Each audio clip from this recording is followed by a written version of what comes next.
Sim. Até chegar naquele jogo lá de Campinas, que vocês levaram pedradas e nós também. A gente fora e vocês dentro de campo. E na tua carreira como preparador físico, você deve ter trabalhado com muito jogador, aquele que gostava de dar um migué no dia a dia, né? Como que lida com esse tipo de jogador, cara? Quem que é o jogador mais difícil que você trabalhou, Robson? Ele evoluiu tanto tecnicamente que a carreira dele foi lá para cima porque ele estava muito bem fisicamente. Kleber Gladiador. Você estava naquele jogo que ele cuspiu no jogador do Bahia, não? Vou te perguntar, o que você achou desse anúncio do Ancelotti como novo treinador do Brasil? E será que agora o Brasil vai conseguir evoluir um pouco? Já começou com a canetada em 89, né, que é aquele timaço do Coritiba. E aí não subiu em 91, mas subiu em 95. Eu quero saber de você falou que tem acompanhado a Série B do Campeonato Brasileiro. O que você tem achado desse Coritiba? Você acha que esse Coritiba tem condições de subir? Salve, torcedor Coxa Branca! Seja bem-vindo a mais uma edição do programa Histórias do Coritiba. Esse programa tem como intenção relembrar personagens e fatos históricos do Coritiba Futebol Clube, tanto dentro quanto fora de campo. O Histórias do Coritiba é um oferecimento da Bplay, a bet parceira do Coxanautas e dos paranaenses. Lembrando, as apostas devem ser feitas apenas por maiores de 18 anos. E não custa lembrar também, jogue com responsabilidade.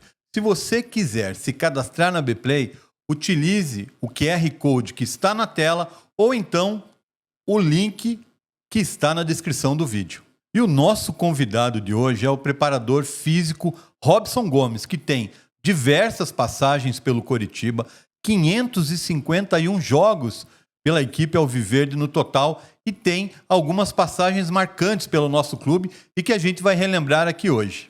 Robson, seja muito bem-vindo ao Coxanautas, é um prazer para a gente ter você aqui. Como eu falei na abertura, são mais de 500 jogos pelo Coritiba, né? É um prazer é meu, Ricardo. Prazer é meu, Marcelo. Nós que acompanhamos, né, toda a trajetória e toda a história do Coxanautas, a história do futebol paranaense, né? Não vou te dizer que não era uma pontinha de ciúmes um dia estar aqui, né? E agora para mim é um orgulho estar presente aqui, é um orgulho prazer mesmo. pra gente isso, cara. Que legal. E nós que nós temos uma proximidade extraterrestre, né? Porque nós somos espíritas, né? É bem isso. Então, quando eu vi a live do professor Miro e fiz um comentário contigo, né? E depois soube que é até do Capitão Hidalgo também. E aí eu fiz um comentário, mas um comentário bem avulso, bem sem intenção nenhuma. E para mim, assim, um privilégio muito grande estar com vocês hoje. Que legal.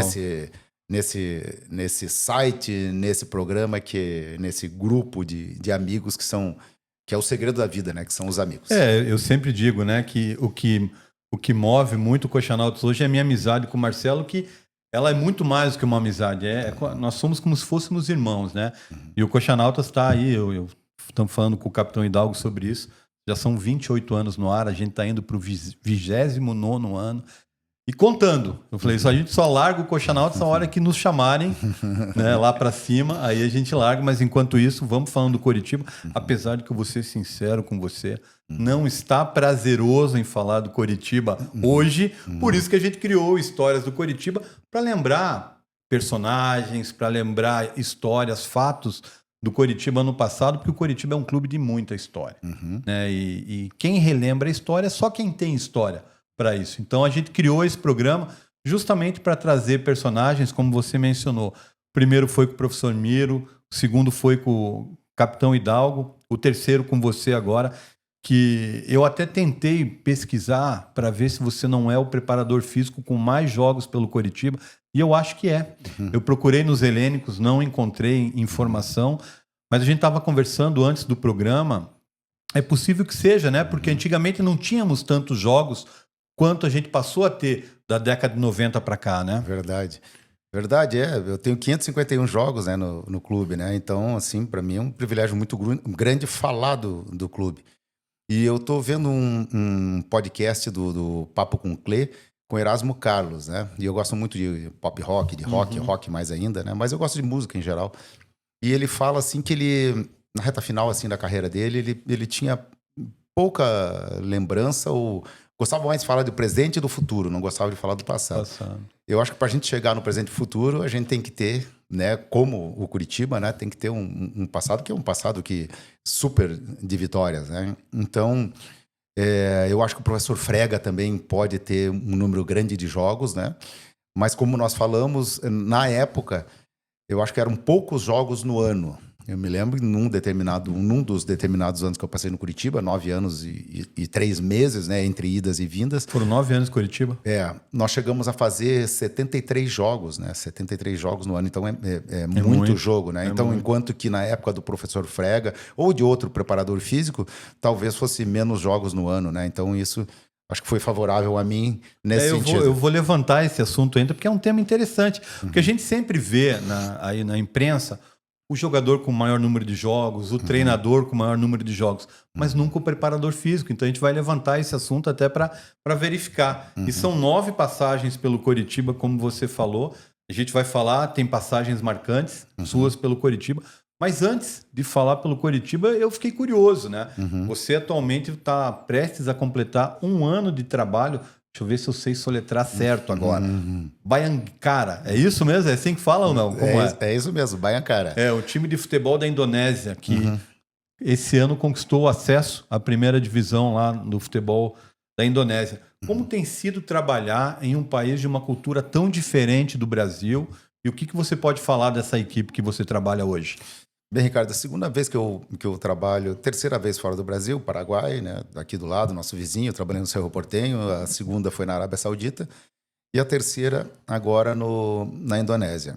A minha grande vantagem foi que eu fui convidado a ir para o clube pelo treinador que está há 30 anos na Indonésia. Né? Então, antes de chegar lá, costumes, hábitos, religião, uma série de conceitos importantes, né, que são fundamentais para o desenvolvimento do trabalho no dia a dia. E ele foi me passando assim, estatísticas e também características dos jogadores, né, e do grupo de pessoas que a gente ia comandar. O Baiankara é o time da polícia da inteligência da Indonésia, né? Então eu trabalho com snipers, trabalho com... agora eu perdi um jogador. São policiais. São policiais. Eu perdi um jogador agora com 32 anos, que ele era na ordem, ele seria o 10º da relação para entrar na categoria principal de polícia de inteligência da Indonésia. E ele, por causa da conquista do acesso e por um outro teste que ele fez, ele foi guindado a segundo da posição. Então, nós perdemos esse atleta. Então, é um trabalho... O pessoal fala assim, em primeiro lugar, você vai trabalhar na Indonésia, os caras não sabem jogar bola. Segundo lugar, você vai trabalhar no time da polícia na Indonésia, menos ainda. Em terceiro lugar, Ricardo Marcelo, espetacular. Super organizado, hiper organizado. O time. O time, as competições, né, que nós disputamos. Também aproveitaram. 3 anos atrás teve o Campeonato Brasileiro Sub-17 na Indonésia. Todos os estádios que nós jogamos são estádios que foram sede da Copa do Mundo Sub-17. Então são estádios novos, são estádios assim impecáveis. Os horários que nós tínhamos de dia a dia eram horários que nós observávamos que eram horários que eram seguidos pelas competições de FIFA. Né? E sempre no dia anterior nós fazíamos os nossos treinamentos, aonde nós fôssemos, de 1 hora no campo de jogo. Eu acho que isso a gente podia trazer para o Brasil. Isso daí é uma ideia... Isso é bacana. É uma ideia muito bacana. Eu falando com o Alex, dia desses atrás, e vendo um podcast que ele participou, ele falou assim, puxa, você vai fazer que seja um reconhecimento, você não vai ter noção do que é só o gramado. Né? Mesmo que se faça uma movimentação com bola. Porque no dia do jogo tem as placas que eles colocam e tal. Eu vi falando sobre isso. Exatamente. E lá a placa já fica. Então é um aproveitamento bom, assim, até de orientação para o atleta, né? Orientação espacial para as linhas de trabalho, né? Que você vai usar durante a alternativa de jogo. Então, é um somatório de coisas que foi muito importante para nós e que deu muito certo, né? Porque nós tínhamos a competição, podia você ter 3 estrangeiros, nós tínhamos 2 brasileiros e um uruguaio, e limitado o número de naturalizados. E nós tínhamos um naturalizado, um centroavante. Diferentemente da equipe que foi campeã, que tinha os 3 estrangeiros e tinha 8 naturalizados. Então tinha um time. Tinha um time de naturalizados e tinha um time aproximadamente assim, de uns 18, 20 atletas como sendo titulares. Nós não, nós tínhamos um grupo meio fechado, meio limitado, assim, de 13 a 15 atletas titulares. E desses 13 a 15, 2 tiveram lesões graves no final da temporada. Um teve articulação escapulohumeral, aí teve que fazer uma cirurgia de clavícula, e o outro teve o ligamento cruzado anterior. Então, de 13 atletas, nós ficamos com 11 titulares, ou de 15 nós ficamos com 13. Eles não, eles mantiveram todos. O time inteiro. E isso foi fundamental na partida final. Agora, uma coisa que você falou me chamou a atenção.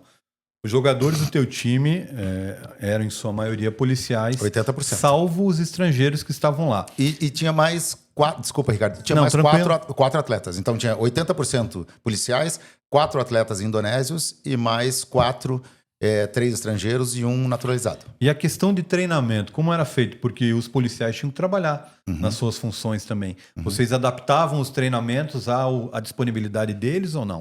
Era o contrário. Eles trabalhavam... Eles trabalhavam como se fosse o horário de trabalho deles. Tá? Então, quando nós chegamos lá, me lembro que assim, na apresentação, aí os diretores nossos, né? O nosso presidente... o presidente da Federação da Indonésia. Tá? Então, o nosso presidente falou assim, Robson, Wesley, Igor, que eu levei para lá também, treinador de goleiro, vocês fiquem à vontade. O quesito número 1 aqui é disciplina. Tem gente importante aqui que vocês vão trabalhar, mas eles são atletas, eles não são nada a ver com polícia. Então, isso foi fundamental para nós. Pode cobrar à vontade. Pode cobrar à vontade. E como é que era o horário dos atletas? Então, eles tinham que cumprir um determinado número de horas por semana na polícia. Como eles tinham 2 horas, de 2 a 4 horas conosco, entrava também nesse protocolo. Tá? E os dias de folga pós-jogo e dias de viagem, que alguns aumentavam a viagem e tal, porque tinha um espaço maior para o próximo jogo, eles cumpriam esse horário na polícia.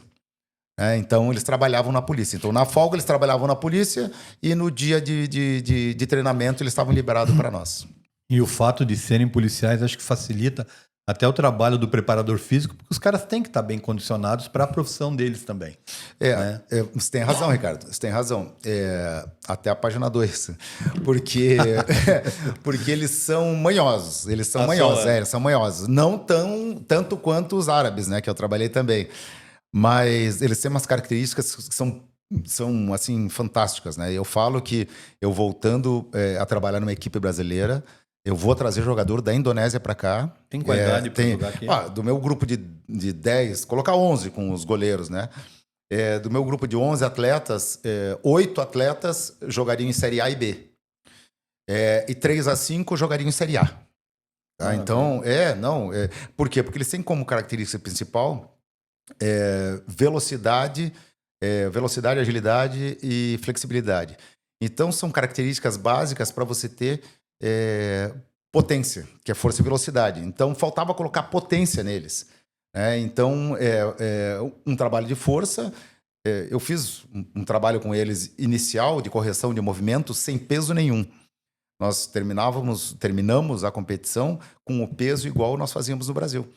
Então, teve um trabalho todo de adaptação. Eu tive sorte de ter 45 dias de pré-temporada. Deu tempo para fazer uma pré-temporada bem escalonada, um respeito grande do treinador, uma liberdade grande dele, de nós colocarmos o trabalho que achássemos interessante. Então, e a partir de um determinado momento, nunca houve falta nenhuma em treinamento. Se faltassem, era porque tinha alguém doente ou eles mesmos doentes. E eles sentiram essa evolução.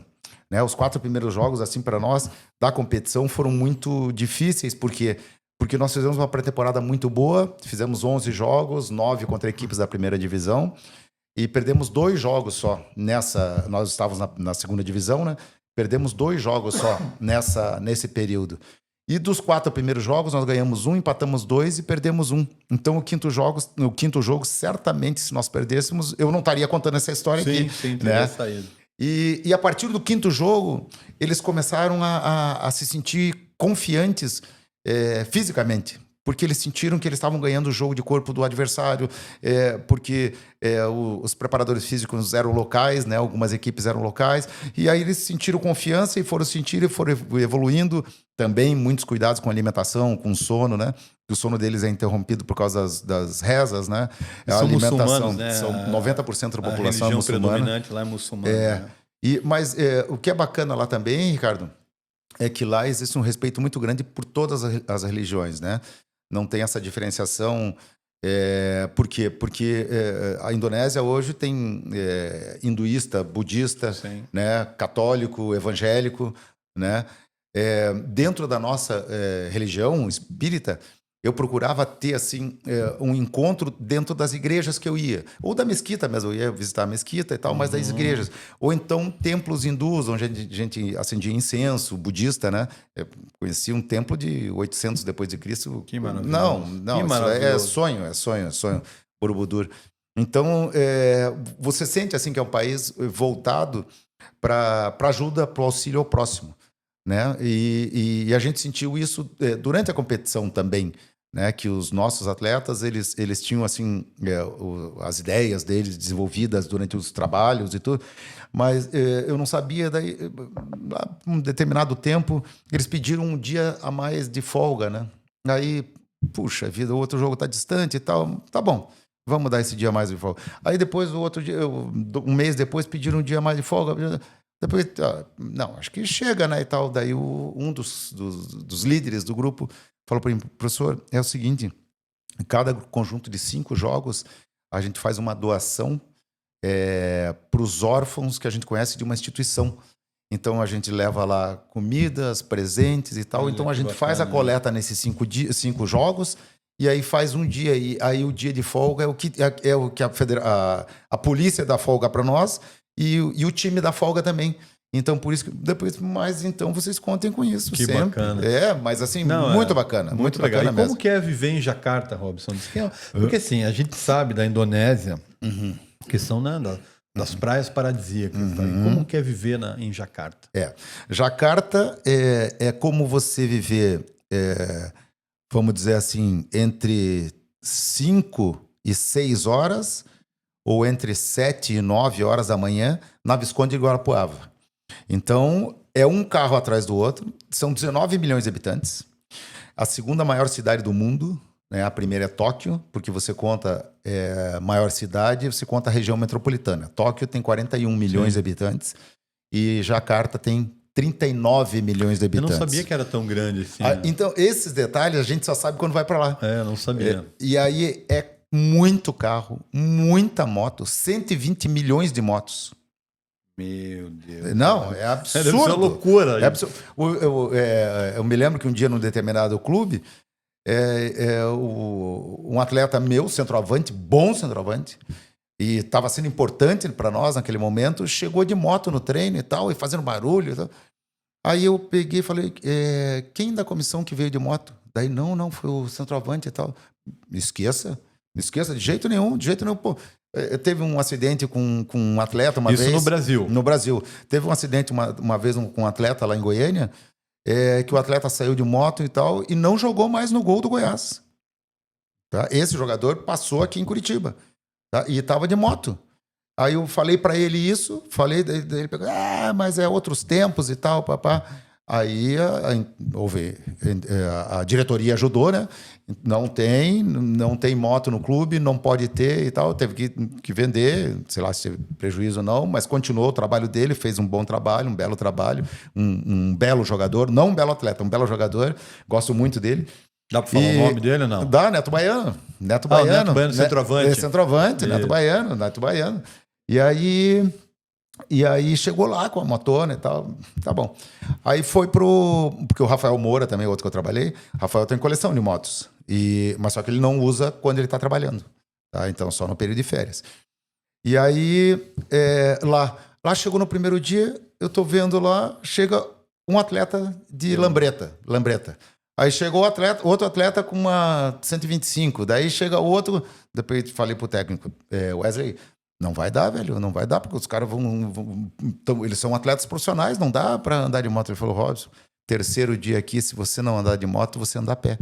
Porque não tem como. A mobilidade... eles moravam 800 metros, a concentração é 800 metros da onde a gente treinava, do nosso CT. Eu morava a 4 quilômetros. Eu olhava no Waze... 4 quilômetros dava 45, 50 minutos de carro. Eu vinha todo dia correndo, caminhando ou de bike. Todos os dias. Que era muito todos mais rápido. Dias, muito mais. Então você tem que se acostumar com isso também. Só que não tem acidente. Você vai na toada do trânsito e não tem acidente. Eles respeitam o trânsito, respeitam. Hoje mesmo você me convidou para vir aqui. Aí, vindo para cá, você falou que tinha estacionamento aqui embaixo. Isso. Aí eu falei que vim de ônibus, né? Porque eu moro no Boa Vista, desço aqui no Correio e daí volto também, né? Então, maturidade isso, ajuda o meio. Da Capão Raso. Isso mesmo. É o mesmo que eu vou embora para casa. Muito melhor que se vir de carro pro centro, Então, cara. para arrumar lugar para estacionar e tal. Muito Mas melhor. não, isso é educação mundial. Lá, diversas vezes eu e o Igor, né, o treinador de goleiros, que nós tínhamos espaço livre de vamos conhecer algum lugar de Jacarta ou próximo a Jacarta, era metrô ou ônibus. O ônibus é o mesmo corredor nosso aqui. É o mesmo corredor. Então, de ônibus você vai do principal shopping, do Senayan, até a minha casa, que é o outro shopping ali pro mall, em 32 minutos de ônibus. De metrô você vai em 18 minutos, só que tem que caminhar um pouquinho mais. E de carro você vai em 1h30. Ou seja, estrangeiro ter carro na Indonésia não vale a pena. Não, porque o clube dá, né? Então, aí, às vezes tem algumas reuniões que são bem tardes da noite, daí você prefere. Mas se bem que tem Uber lá também. Então tem toda essa diversidade, essa cruza direto com brasileiro, com estrangeiros. Mas é espetacular, né? E o povo te acolheu bem lá. Muito bem. Eles amam o brasileiro, né? Amam o brasileiro. Tem algumas palavras também do dia a dia que são espanhóis e portuguesas, né? Porque a Indonésia é um país novo, tem 79 anos. E independência, né? 79 anos. E nesse período, quem dominava eram os holandeses e os Países Baixos, né? E os japoneses. E aí, como tinha muito português e espanhol, se aliaram aos indonésios para guerrear. Claro. E como é que iam se comunicar? Aí usavam uma ou outra palavra do português e do espanhol. E eles entendem bem hoje. Entendem bem e é muito fácil a língua, né? É muito fácil, porque eu ia ver aqui o Coxanauta se tem alguma diferença, mas é como se fosse assim, casa. Eu acho que a língua portuguesa tinha que ser assim. Casa, você lá você escreveria K-A-Z-A. Que é como se pronuncia. Como se pronuncia. Então, se fosse casa, como se escreve aqui, o C tem som de tchê. Então, seria chassa. Então, um S no meio da palavra ou no início da palavra, o som é 2 S. O R também é a mesma coisa. Daí o R de Curitiba seria com H. O RI seria com H, que é o som de RI. E seria, como escrita Curitiba, seria Curitiba. Então tem esses detalhezinhos, mas tudo que você lê é fácil. É fácil, você pega as palavras fáceis do dia a dia. E no futebol mais ainda, né? Porque todo mundo conhece. Linguagem universal. Linguagem universal. Do futebol e aí vai. Palavrão eles sabem todos os nossos. Outra vivência interessante sua foi na Arábia. Você trabalhou em 2007, 2008 com o Hélio dos Anjos, né, na Arábia. E como que foi a experiência de trabalhar na seleção da Arábia? Tem aquela questão do shake da chibatada mesmo, quando o time perde. Como que é? Você não levou chibatada lá, não? Não, longe disso. E se levasse, eu teria falado. Foi um dos períodos mais interessantes assim, na minha vida, de respeito, né? Porque lá é diferente aqui da Indonésia. A Indonésia é muçulmano, mas é um muçulmano light. Lá é radical, né? Então, a gente tinha, assim... alguns detalhes que eram bem difíceis de convivência, né? Mas como eu fiz uma imersão aqui antes de ir para lá, eu acho assim que quando você vai para uma determinada cidade ou país e tal, você tem que procurar. É claro que fala inglês, mas falam inglês na mesma proporção que o Brasil. Tá? Então, é o mesmo número de pessoas que falam no Brasil, o mesmo número que falam na Indonésia, na Arábia e tal. Então e se você tiver as palavras do dia a dia em árabe, em indonésio, você chama atenção positivamente porque você está tendo interesse na população, está interesse no país, está interesse na cultura local, né? Então, eu fiz uma imersão com um grupo de amigos aqui árabes e aprendi muita coisa antes de ir para lá. Com relação ao trabalho também, a gente pegava os atletas no período de data FIFA, né? Então, sempre com períodos pequenos. Mas como a gente ia disputar a Copa da Ásia, a gente conseguiu mais períodos maiores. Então, graças à seleção da Indonésia, eu conheci, fiquei muito tempo em Singapura, fiquei muito tempo... Da Arábia, né? Desculpa, da Arábia. Fiquei muito tempo em Singapura, fiquei muito tempo em Ankara, né, a capital da Turquia, fiquei muito tempo em Praga. Então, conheci, assim, Malásia, lugares Vietnã. Fantásticos. E a Copa da Ásia que nós disputamos, ela foi disputada na Indonésia. Você veja? Bacana. Por isso que nós ficamos em Singapura como sede de pré-temporada. Por causa da temperatura. A temperatura é similar à temperatura de Jacarta. E isso em 2007, 17 anos depois, eu estava indo para lá. Então, houve toda essa... que foi importante, né? Conhecer o país antes de ir para lá.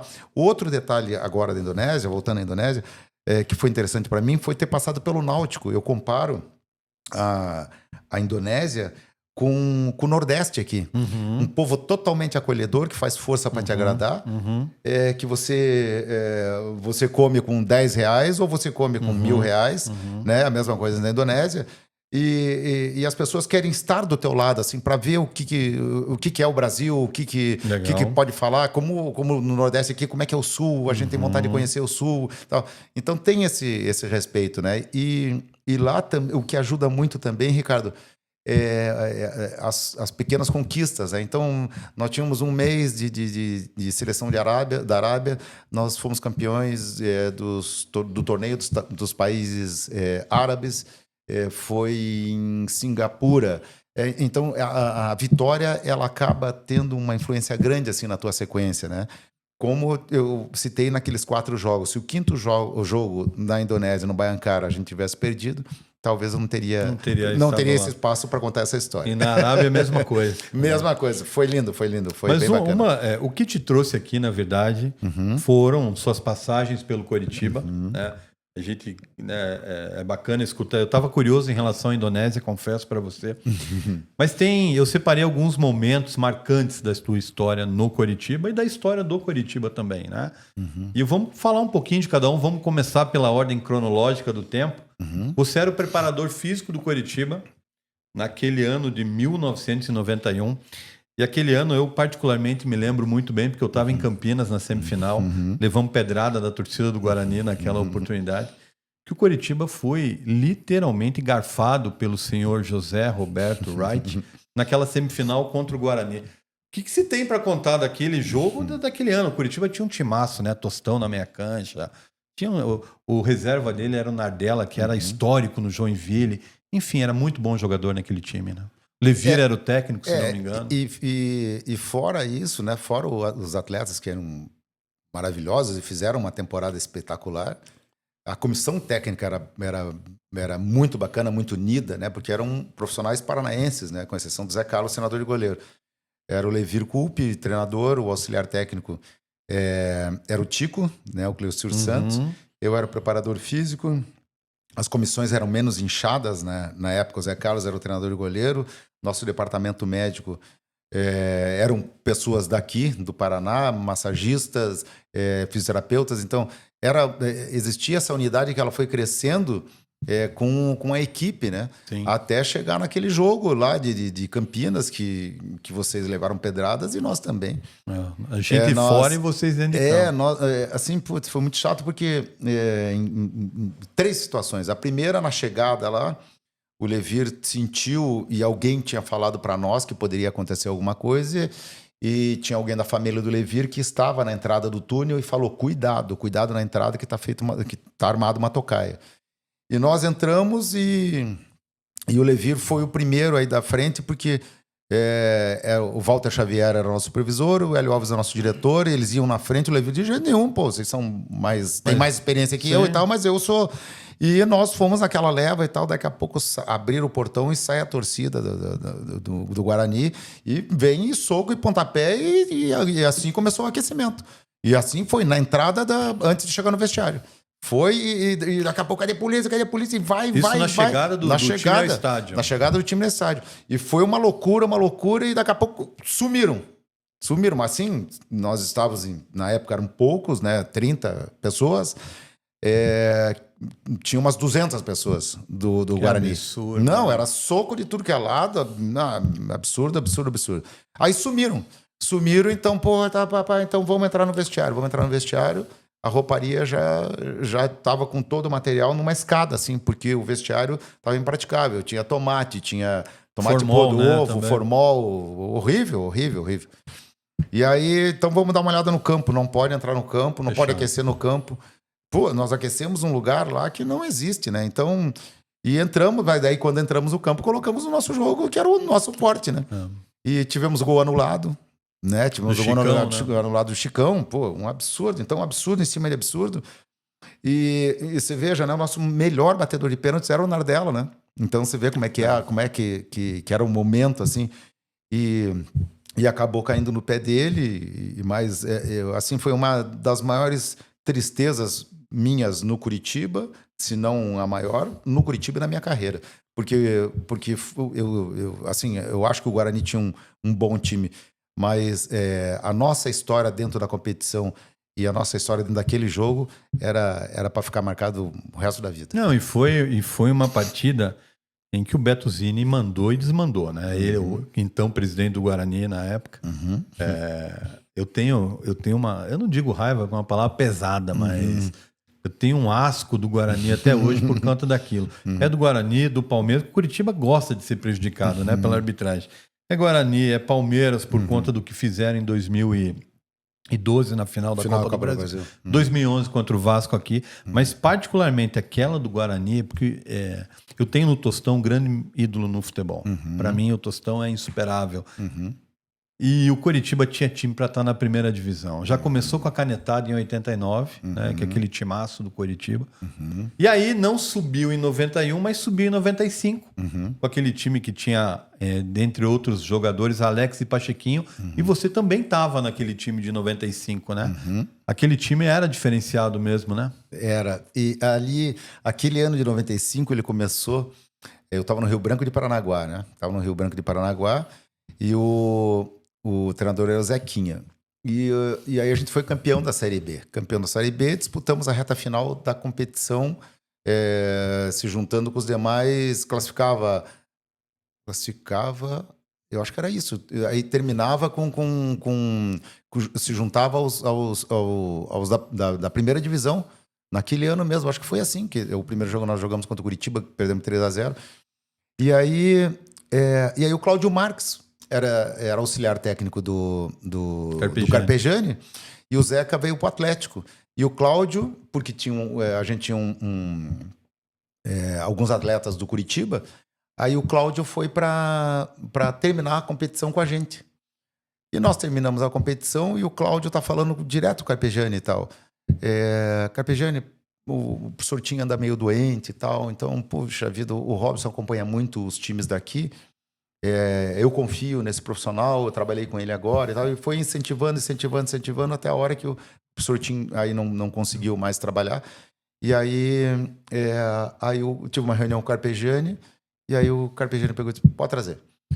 E aí eu tenho que falar do Cláudio Marques, porque eu agradeço a ele. Foi ele que levou. Meu padrinho, né? E aí nós fizemos uma competição que foi do início ao final, né? Foi uma competição bem interessante, assim, bem bacana, bem difícil, né? Com momentos de fúria do Carpegiani em Mojimirim, e etc e tal, né? Mas aí na reta final pesou assim a liderança de Zambiase, Renato, goleiro. Renato no jogo do Atlético, escrachadíssimo, né? E foi um dos melhores em campo, né? Contra o 3-0, né? Sim. O 3-0 foi assim, fator determinante. Ademir Alcântara, Pacheco, Alex. Era um time ali. Não, era um timaço, Gralac voando. Era um time. Eu até peço perdão aos atletas que eu não citei, mas cheio de líderes. Um time cheio de líderes, e esses líderes se transformaram de tal maneira naquele que só podia dar no que deu, que foi E se vê, e além dos líderes, tinha muita gente boa formada aqui, né? O Auri, zagueiro, né? O Pachequinho, o Alex, Dirceu, dentre vários, Paulo Sérgio, se não me engano. Paulo Sérgio, volante. Era daquele time, o volante, que eram jogadores espetaculares. E aí eu penso, né? Lembrando daquele time, seriam titulares, todos eles com o pé nas costas hoje, pelo que a gente vê no futebol atual. E aquele jogo marcou muito, porque foi um retorno triunfal, né? Você ganhar de um Atlético por 3-0 com o Couto Pereira lotado num dia de semana, com um gol de 3 pratas da casa, tem um significado muito grande, né? Você falou da comissão técnica de 91, que era toda aqui do Paraná. É a mesma coisa a gente vencer um Atletiba com gols de pratas da casa. Isso tem um significado para nós, torcedores do Coritiba, muito grande. E aí a gente passando, né, fazendo essa ordem cronológica, e aí eu vou para 2002. 2002 eu lembro, o Coritiba tinha um timaço. Tinha um time que revelou Lima, revelou Marcel, né, dentre outros jogadores. O Coritiba fazia um grande campeonato brasileiro, e aí tem 2 jogos para fazer 3 pontos, perde para o Figueirense dentro do Couto Pereira, vai para Brasília. Era só vencer o Gama, que estava caindo pelas tabelas, se não me engano. Eu acho que eu estava rebaixado, se não me engano. E o Coritiba, rebaixado, isso mesmo. E o Coritiba perde 4-0. O que aconteceu lá em Brasília? Alguma coisa aconteceu para o Curitiba levar de 4-0. Esses 2 jogos, eu me lembro assim, de outros anos na carreira também, que tudo parecia tão próximo e ficou tão distante, né? De bom nesse período, a gente tirou muita coisa, né? De positivo. Um grupo bom, atletas bons, e que de repente na reta final assim pesou a juventude. Faltou experiência, você acha? Eu acho que foi um fator assim, de estar muito na mão. E a gente sabe que no futebol na mão não existe, fica muito distante. A competição nacional hoje, todas as competições nacionais, depois eu vou falar da Série B em especial desse ano, mas as competições elas estão muito próximas, e tem equipes que são... O Gama estava fora da competição, mas ao mesmo tempo o Santos tinha interesse no resultado, o Santos do Leão. Então, o Coritiba fez que a geração Robinho e Diego deslanchasse. E a 8ª vaga era nossa, né? Então, tem tudo isso, né? Então, eu acredito assim, a juventude que criou uma casca para 2003 fazer talvez um dos melhores anos da história do Coritiba, né? Campeão invicto, uma equipe maravilhosa, né? A zaga do Coritiba era Fernando... Fernando, Rafinha, Henrique, Miranda e Adriano. Todos eles se deram bem no futebol. Então você sente assim quando os atletas vão acontecer. Você sente quando o grupo tá fechado. E aquele grupo nosso ali, que, vamos dizer, trocaram-se algumas peças, só trocou para melhor. E aí veio 2003 e aconteceu. Você estava contando para mim antes da gente gravar uma história curiosa do Adriano, como foi que o Adriano apareceu no Coritiba? O Adriano ele teve uma lesão no Coritiba, e em cima dessa lesão, quem me contou foi o Serginho Cabeção, meu compadre. Um beijo, meu querido. Abraço, vai Serginho. Assistir. Já teve com a gente, um grande abraço pro Serginho. Serginho é demais. Eu sou padrinho da Mariana, a filha dele, e ele é padrinho do Lucas, meu filho. Serginho é um grande cara. Somos padrinhos de casamento um do outro. E aí o Cabeça falou que ele estava lá no Cabeça, o Serginho, estava lá no Sub-17 do Curitiba. Isso, ele subiu direto, acho que do Sub-17 pro profissional. Mas o Serginho estava no Sub-17. E existia a possibilidade de não aproveitamento de um atleta que tinha machucado a perna esquerda, e aí teve lesão, teve fratura, alguma coisa assim, e aí na volta não ia ser o mesmo e tal. E a gente soube que o pai dele começou a treinar só a perna direita dele em casa, né? Então, mesmo de muleta e de gesso, ficava sentado e fazia o trabalho e tudo e tal. E o Adriano hoje é mais destro do que canhoto, né? Ele fez a carreira dele com o brilhantismo que fez e com a pessoa espetacular que ele é. Num determinado momento, existia a possibilidade até dele estar na lista de dispensas do Curitiba. E o Serginho bancou. Serginho bancou, não pode. E eu não terminei de contar a história, porque surgiu uma outra história que o Marcelo veio aqui, e surgiu uma outra história, eu não terminei de contar a história principal. Aí o Adriano, aí o nosso lateral esquerdo, não me lembro quem era na época, nós íamos fazer a pré-temporada, surgiu um amistoso contra o Olímpia no Paraguai. E aí o lateral esquerdo ou se machucou ou foi negociado, e a gente estava sem lateral. E como o Serginho jogou junto com o Bonamigo, começaram a conversar e tal, daí falou, poxa, o Júnior ia jogar uma taça BH, alguma coisa assim, no meio do ano, o Serginho, pega o meu lateral é fera, vai dar conta do recado e tal, o Adriano.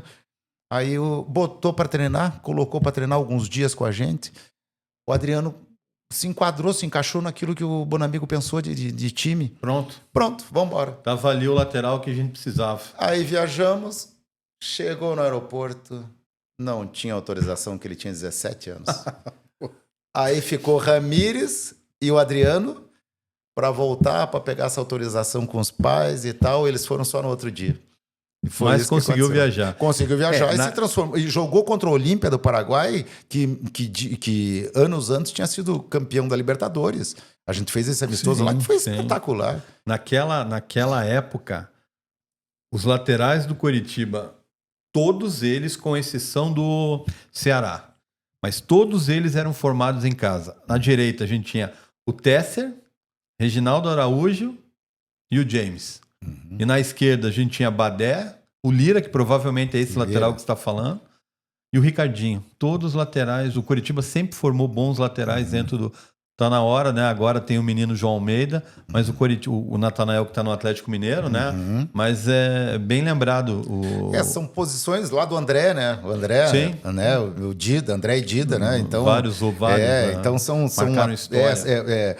O Curitiba sempre teve bons goleiros, bons zagueiros, bons laterais, bons volantes. É curioso, sempre, né? Que a gente sempre revelou mais jogadores no sistema defensivo. Né? Porque do meio para frente tivemos... O Alex, que para mim, sem dúvida, é o maior jogador revelado pelo Coritiba. Mas outro jogador que encantou, o Keirson, por exemplo. Né? Mas o número de jogadores revelados do meio para trás, mais na questão defensiva, é muito maior. Por que? Você tem uma ideia de porquê disso, Robson? Porque Coritiba sempre revelou... É mais fácil revelar jogadores para o sistema defensivo do que jogadores do meio para frente? Eu acho assim que na época chamava atenção a contratação de jogadores experientes e do meio para frente. Eu acho que isso era... Um perfil, então. Era um perfil.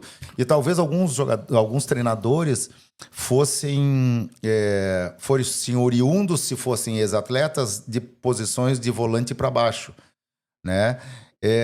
Ou então de uma escola gaúcha, né? De começar um time bem do goleiro para frente, né? Que resolve mais fácil do goleiro para frente. Eu acho que nos dias de hoje você consegue ter um aproveitamento assim bom e procurar atletas de frente, porque esse encaixe de linha de defesa você tem com o auxílio dos meio-campistas, você tem uma facilidade, entre aspas, maior. Né? Então, a falta, dentro daquele mesmo podcast que o Alex falou, ele falou que não surge mais camisa 10 porque o camisa 10 perdeu a liberdade, né? Perdeu... Concordo, tem que ser marcador hoje em dia. Ele citou que o maior camisa 10 do Brasil hoje é o do Internacional, né? O Alan Patrick. Né? Então, porque tem liberdade, tem ousadia e assim por diante, né? Então, citando o Veiga, né, que trabalhou conosco, né, e hoje é um atacante, um meio atacante, um atacante de beirada, mas eu acho que essa busca ela tem o trabalho dentro de escolas de futebol, de escolas que eu falo, de clubes de futebol.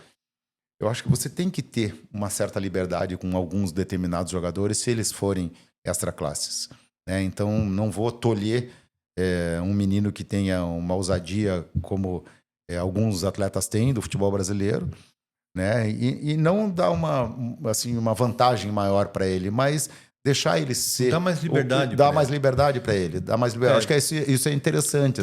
Tem uma situação que casa muito com o que o Coritiba vive hoje. O Lucas Ronier, por exemplo, que é um menino diferenciado. Né? É um menino habilidosíssimo, é um menino criativo, mas que hoje está preso a uma faixa de campo que muitas vezes faz com que ele tenha que ser marcador do lateral, acompanhar o lateral adversário. E é um jogador que, na minha opinião, ele precisa ter criatividade para jogar próximo do gol. Né? É um jogador que pode tirar um coelho da cartola a qualquer momento. E a partir do momento, isso é minha visão como torcedor, pode ser que eu não sou um profissional da bola, pode ser que eu esteja completamente errado. Mas a partir do momento que você tira um jogador com essa característica de perto do gol, você está diminuindo a chance da tua equipe de chegar ao gol adversário, por exemplo. Né? Eu não imagino hoje o Pachequinho sendo marcador de lateral, por exemplo. Será que o Pachequinho teria a carreira que ele teve no Coritiba, apesar de que poderia ter tido muito mais se não fossem as lesões, mas será que ele teria a carreira que ele teve se ele tivesse jogado nos moldes do futebol atual, por exemplo? A gente não sabe. Né? Mas eu vejo um jogador criativo que ele tem que jogar perto do gol realmente. Porque você, como preparador físico, isso é uma curiosidade minha agora. Quanto o jogador se desgasta numa partida, vamos citar esse exemplo do Lucas Ronier, tá? Que é um jogador franzino, não é um jogador daquele porte físico avantajado. Quanto ele se desgasta na partida tendo que acompanhar a lateral, tendo que recuar para fechar o corredor. Ele consegue ter gás para chegar ao ataque?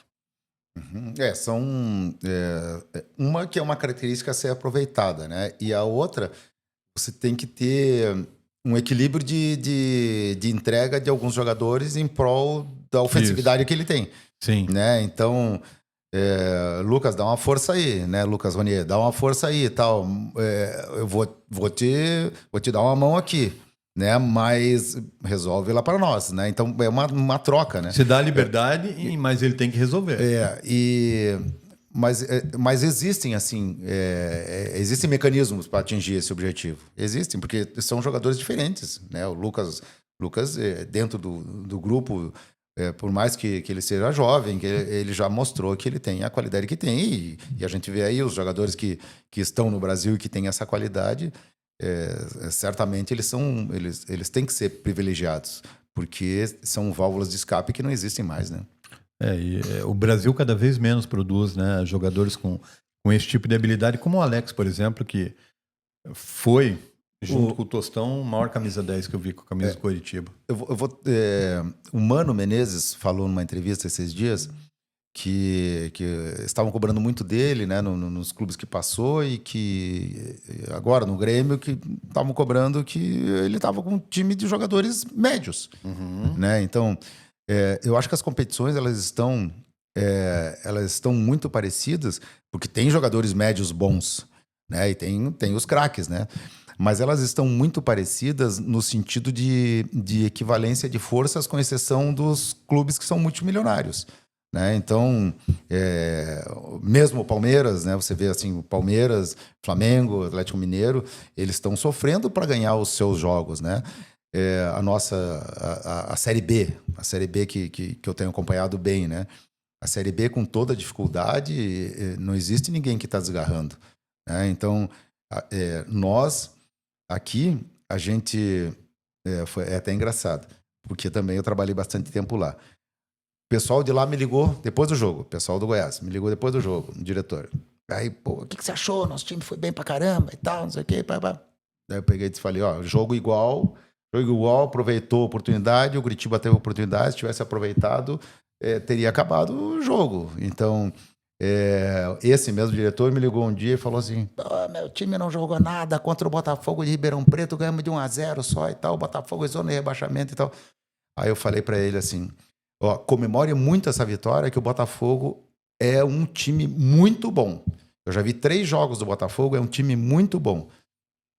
Mas será e tal? Veio aqui. Aí veio aqui, eu tenho o áudio, eu mandei pro áudio, o mesmo áudio eu mandei para ele depois, veio aqui e fez o que fez, né? Tá muito igual, tá muito novo o processo ainda da Série B, ninguém desgarrou, mesmo o Goiás que tenha 6 pontos a mais que o Curitiba, ele não desgarrou. Mas é ilusório isso, né? Muito ilusório, muito ilusório.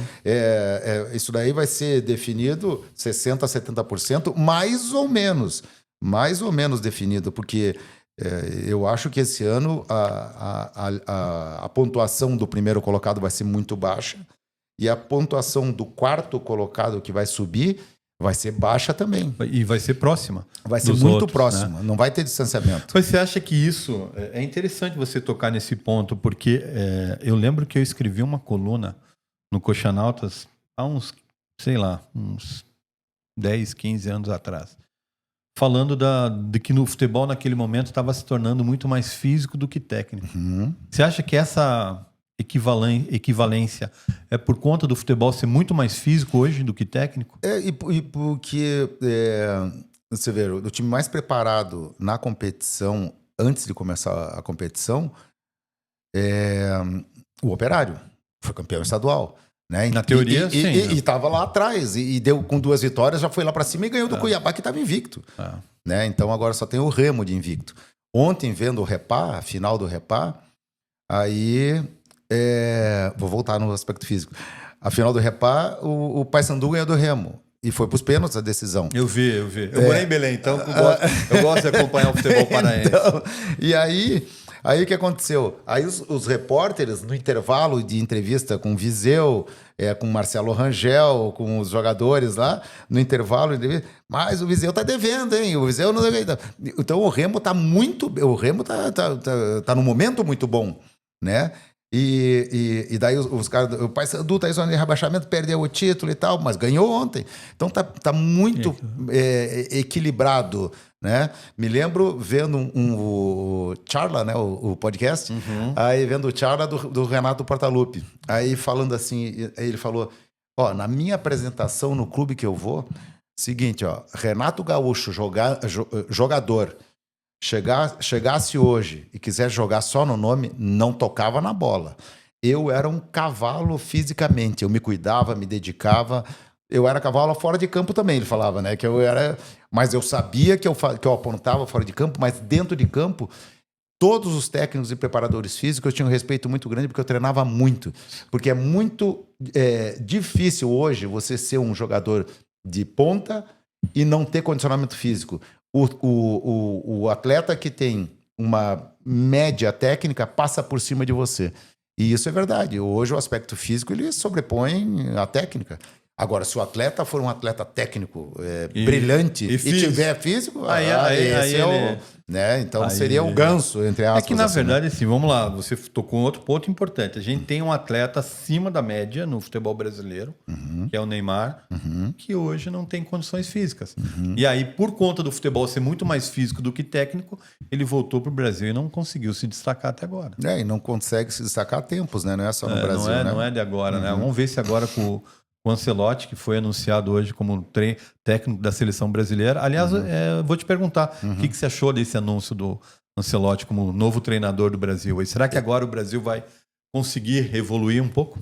O que eu penso assim do Ancelotti é o seguinte, é o treinador mais vitorioso do mundo, né? Então é o nosso momento, né? Nós contratamos o treinador mais vitorioso do mundo. Para ele chegar onde chegou, para as suas conquistas, eu acho que foram através de competência, de gestão e de comando, né? Autonomia. Então, se ele mantiver isso daqui aqui na seleção, nós ainda temos chance de colher alguma coisa no ano que vem, né? Agora, se uma dessas 4 não funcionar, aí nós voltamos a estaca zero. Aí perguntaram para mim, né, o que achava e tal, que estava difícil a vinda dele, estava difícil a vinda do Jorge Jesus e tal. Aí eu falei assim, eu tenho uma solução local, estrangeira, né? Então o treinador do Brasil estrangeiro, para a seleção brasileira, para mim, teria que ser ou o Abel, né, ou o Vojvoda. Por quê? Porque eles têm esses 4 pilares aqui do Ancelotti, eles têm, com um a mais, que é o conhecimento diário do atleta brasileiro. Porque o atleta brasileiro aqui é manhoso, lá fora não é. Né? Então aqui ele é manhoso, tem o dia a dia que é difícil e por isso que o Vojvoda é até um pouco mais paizão do que o Abel, né? Mas você tem que ter essa cobrança, né, e conhecimento do atleta brasileiro no dia a dia, né? Porque você conhecer o atleta lá, se bem que o Ancelotti vai trabalhar com eles poucos períodos, né? Mas você conhecer lá e você conhecer no dia a dia é um diferencial grande, né? Eu até vi algum jornalista comentar, né, que O Lancelotti não conhece nada do futebol brasileiro no Brasil, citando o exemplo do Pedro, que é o maior centroavante que a gente tem hoje, mas que dificilmente vai ter chance na seleção brasileira. Ele não é bobo. O Flamengo é um time mundial. Né? Ele não é porque ele é um treinador italiano que trabalhou muito tempo no Real Madrid, por exemplo, que ele não sabe quem é o Pedro. Isso também não faz sentido. Né? Ele vai ver treino o maior prazer dele vai ser ver treino do Flamengo escondido, ver treino do Palmeiras escondido, ver treino do Curitiba escondido. Ele vai inventar. Ele não vai estragar uma carreira belíssima dele, ele vai querer só acrescentar na carreira do Curitiba dele. Vai que ele leva o Nicolas Careca para a seleção. Sacanagem. Olha, ele vai andar, vai desandar, fazer gol, daí eu quero ver a torcida. Daí eu vou queimar minha língua.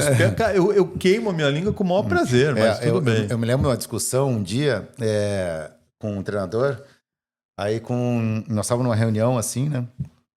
Aí foram ventilados alguns nomes de jogadores e tal, jogadores até limitados que ele já tinha trabalhado. Aí ele falou assim, ó, se vocês me trouxerem esses 5, eu me viro lá atrás. Porque atacante não tinha na época, não tinha. E tanto é que naquele período 3, que era daquele... Ele levou 1, e desse 1, empurraram mais 2, e aí já seria 3, e daí 2 avulsos, assim, ele pegou. E daqueles 5, 4 aconteceram no futebol. Olha aí. Não adianta. O Dario, lembrando o Dario, os da nova geração, Sim. né? Nós que somos old school, né? O Dario sempre falou que no futebol tem 9 posições e 2 profissões, goleiro e centroavante. E continua sendo assim. Quem tem bons goleiros, quem tem bons atacantes... E é impressionante, né?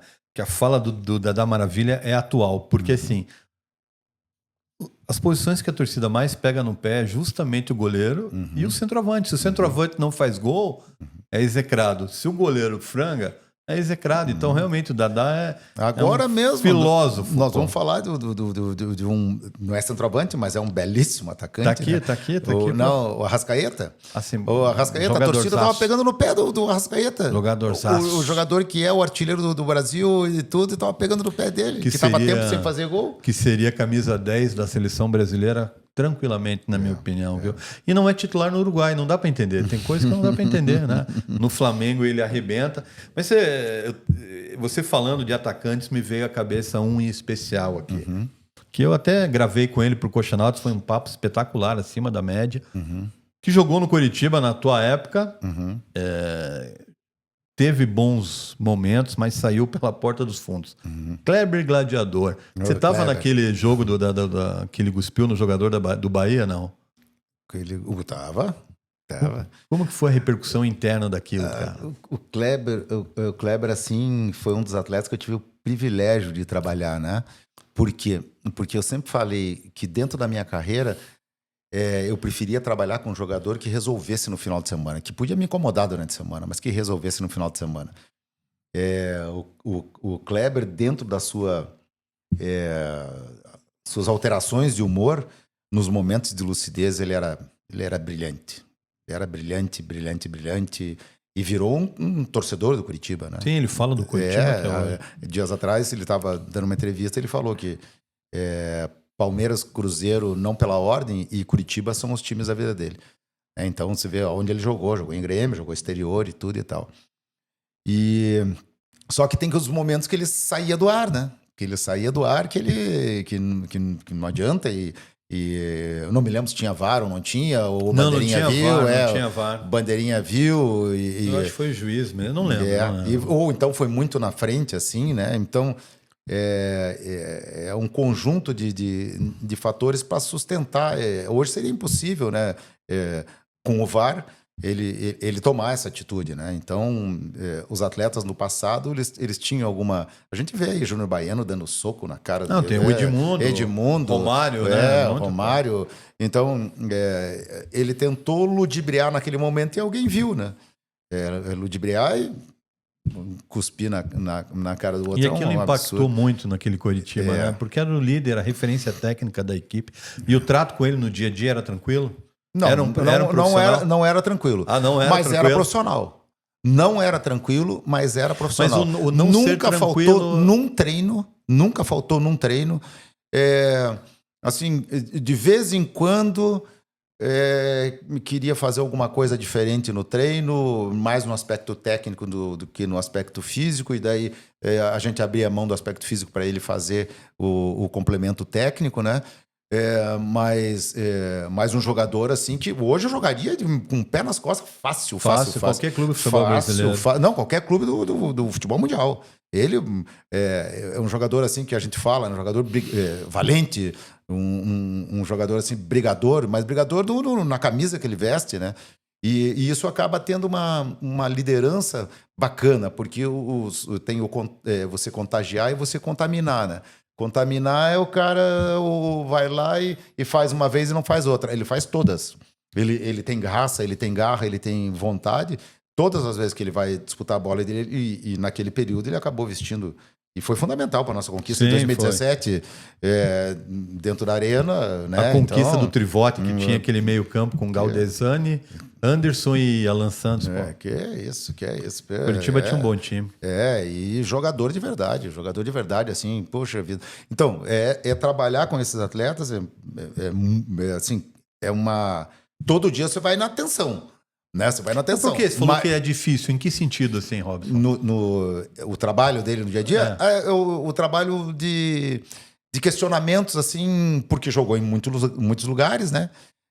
Por que vão fazer isso e não vão fazer aquilo? Entendi. Por que não sei o quê? Ele te tira da zona de conforto. Por que não sei o quê? Daí, se você convencê-lo, acabou. Tranquilo. É que ele é um cara que te tira da zona de conforto. Isso é bom pro profissional que está do outro lado, porque vai evoluir. Alguns lugares que eu passei, eu falava assim, vem cá, não tem nenhum Kleber aqui no time? Pô, você tem que... Porque ele cobrava do atleta também. Ele cobrava da gente, mas cobrava do atleta também. Ele cobrava do treinador, mas cobrava do goleiro também. Cobrava de todo mundo. Tá? Então ele tinha por objetivo, pô, eu tô aqui, eu vim aqui para treinar e eu quero os objetivos e tal. Não estava aqui para passear. Então é um cara assim que faz falta. É um cara que faz falta porque que hoje são poucos líderes. Você tem assim, é difícil você encontrar um líder. É que para mim que dê a cara para bater. Isso, assim, o líder, ele tem que ter o perfil de liderança natural, só que ele tem que ser uma referência técnica também. Porque não adianta o cara ser um líder no dia a dia e ser um líder físico, né? Apenas. e dentro de campo o cara falhar o tempo inteiro. Enfim. Quando chegou para nós, você veja só, nós tínhamos um jogador que era líder físico. Tá? Quem que era? Eu já vou falar. Tá. E aí, o que aconteceu? Ele evoluiu tanto tecnicamente que a carreira dele foi lá para cima porque ele estava muito bem fisicamente. E dentro dessa liderança, ele acabou conquistando espaço no futebol mundial, que é o Tcheco. Ele chegou para nós, né? Ele chegou para nós com assim, pô, o Tcheco. Do Malotron. O Tcheco e tal. Ele arrebentou, ele jogou demais. Mas no começo ele estava calado na dele, fazendo tudo, sendo o volante que não existe mais, né? O segundo volante que não existe mais. O Tcheco jogou demais. Que é isso? E aí veio daqui em diante, que foi para Etihad, foi para Grêmio, foi para tudo que é lugar. Mas esse ele era seria o Casemiro. O Casemiro é um líder físico. Que deve voltar para a seleção agora com o Lancelotti. Até pode. E o Casemiro era o líder físico. O Casemiro era um jogador limitado. Dunga, né? Dunga, melhor exemplo não tem. E aí são jogadores que têm o seu respeito e a sua... E devem ter muitos jogadores assim nos plantéis. Hoje em dia se diz assim, por que o fulano de tal joga? Porque ele deve se doar pelo outro, né? Então deve ser isso. É aquilo que o cara faz... O que o atacante lá às vezes não faz, né? Ele cobra para que o atacante possa... E na tua carreira como preparador físico, você deve ter trabalhado com muito jogador, aquele que gostava de dar um migué no dia a dia, né? Como que lida com esse tipo de jogador, cara? Quem que é o jogador mais difícil que você trabalhou, Robson? Puxa vida, eu só tenho a agradecer aos atletas. Eu leio muita biografia, eu vejo muito podcast. Eu vejo muita entrevista. O profissional do futebol que fala que não vê futebol, que não ouve rádio, que não lê jornal. Jornal não existe mais, mas que não vê as notícias do dia a dia é mentiroso. Porque você tem Todos veem, né? você tem que estar ligado com o mundo. Não é possível que você não vá saber quem é Ricardo, quem é Marcelo do Coxanauta. Você tem que saber quem são 28 anos, né, defendendo uma bandeira. E como eu gosto disso, eu sempre procuro, às vezes até, mentir para o atleta na página 2. Então, eu sei que ele não vai fazer o que ele vai fazer no menor sentido. Que não vai fazer, não, ele vai fazer. Mas... uma intensidade menor, talvez. Ele tem que cumprir tal distância, tal metragem no treino e tal. Blá, blá. Aí, hoje você tem que cumprir pelo menos 4 quilômetros nesse treino aqui. Pelo menos 4 quilômetros. E daí tem o GPS, que não mente, tem tudo, claro, e tal, não sei o quê, pá. Aí só que eu tenho todos os dados, e os dados são passados pelo fisiologista. Atingiu. Daí tem um dia que não atingiu. O que aconteceu? O que aconteceu que você não atingiu? Então vou ter que fazer o complemento. Tá? Daí falta 60 metros para você... 160 metros para você fazer o complemento. Aí ele fez 60. Certo? Mas eu queria 60. Depois disso aqui, se você fizer mais uma de 20... já fechou, porque você atingiu o teu objetivo. Então você tem que... É a mentira, que é uma mentira didática, né? Que ajuda. Mas já tivemos muitos atletas difíceis. Não, atleta ele te testa todos os dias, né? Tem um que você lembra especial, assim, e tem um ditado... Eu vou citar um atleta brilhante, que eu adoro ele e tal, mas que fez... Não. Que ele olha só, eu estava jogando contra o Ceará, era Goiás e Ceará, e esse atleta estava numa preguiça no primeiro tempo, um calor lá e tal. Né? Aí esse atleta me enchendo e tal. Aí eu peguei no vestiário, assim, peguei na subida. Poxa vida, você que é exemplo para nós e tal. Você veja só, hoje você está... o Hélio vai te tirar, aí eu quero ver. Aí você vai cobrar que o Alex Dias entrou no teu lugar e arrebentou e não saiu mais do time. Tal. Ele bravejou contra mim e jogou demais no segundo tempo. Mas eu fiquei magoado com as coisas que ele me falou, porque ele era atleta de Cristo, né? E ele não usou palavrão, não nada, mas eu fiquei magoado. Cheguei, aí o pessoal estava todo lá comemorando a vitória, foi uma vitória lá contra o Ceará e tal. Aí a gente estava todo mundo na piscina lá comemorando e tal. Eu peguei e disse, vou subir pro quarto. Não gostei do posicionamento do Gil. Né? O Gil atacante. Gil atacante. Jogou no São Paulo também. Não gostei do posicionamento dele, vou subir pro quarto e tal. Aí subi pro quarto e eu sou espírita. Né? Aí botei num canal lá, tava uma pastora falando um negócio e tal, e aquilo me deu uma paz assim, de entendimento, que eu não podia chegar no nível que talvez eu tenha chegado com o Gil, ou que eu imaginei que eu ia chegar durante a semana. Vou pegar e agora vou arrebentar com ele e tal. Aí aquela palavra me ajudou demais, e no outro dia na viagem, quem que sentou do meu lado? A pastora. Mas que barra. Daí comecei a falar. Não. E aí, mas não acabou aí. E o Marcelo não conhece, porque o Marcelo é muito jovem. Existia a revista de bordo da TAM. E daí, na última página da TAM, tinha a frase da semana. Aí, na frase da semana, essa frase eu passei agora para o meu treinador lá na Indonésia. Eu sempre uso essas frases porque eu quero fazer um livro de frases também de trabalho e frases que eu achei durante a vida. Aí dizia assim: água parada também tem veneno. E o Gil era um amor, era quietinho, era um doce e tal. Então, a partir daquele momento, eu falei assim: se o cara for muito quietinho, for muito bonzinho, tem que desconfiar dele. É melhor que seja igual o Kleber, que debata, que grita e que não sei o que e tal, do que aquele que... E aí você tem que ter um pé atrás, né? É assim a vida, né? É assim a vida. Em qualquer situação. Você água parada tem que também ter cuidado com a água parada, e você tem que ter cuidado também com aquela água muito convidativa. Quando você tem pessoas muito... como águas convidativas perto de você, também tem que abrir o olho, porque a facada nas costas pode vir lá na frente. Mas eu quero saber de você, você falou que tem acompanhado a Série B do Campeonato Brasileiro. O que você tem achado desse Coritiba? Você acha que esse Coritiba tem condições de subir?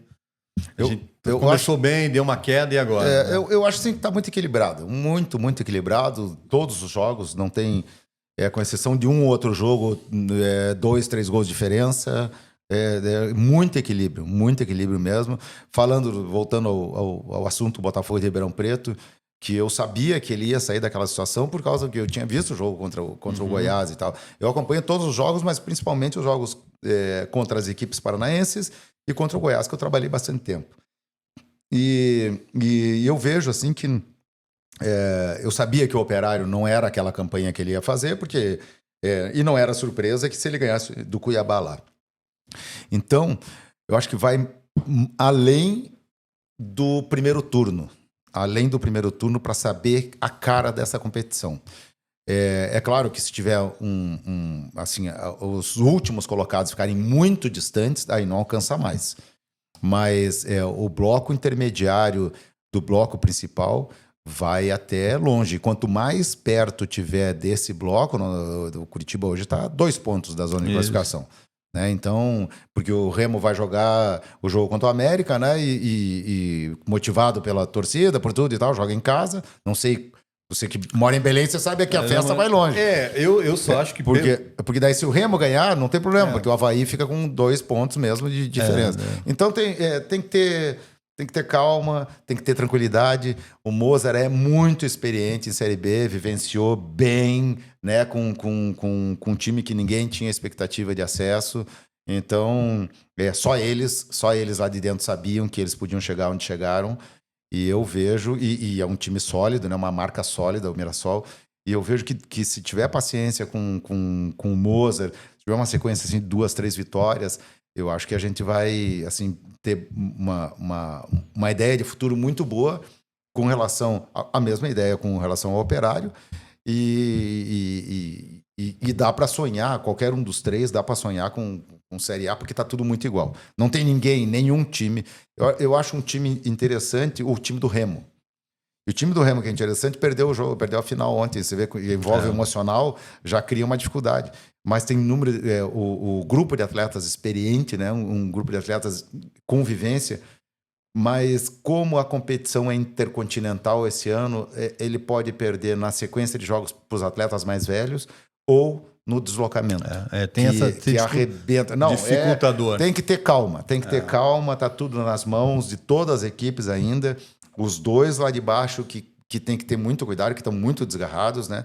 Mas assim, quem está embolado sabe. E a gente sabe que a hora que pegar, a gente não vai entender por que o Curitiba ganhou com um chute que a bola ia para fora, pegou nas costas do cara e entrou, porque é time que tem handicap para ter reta final, tem peso.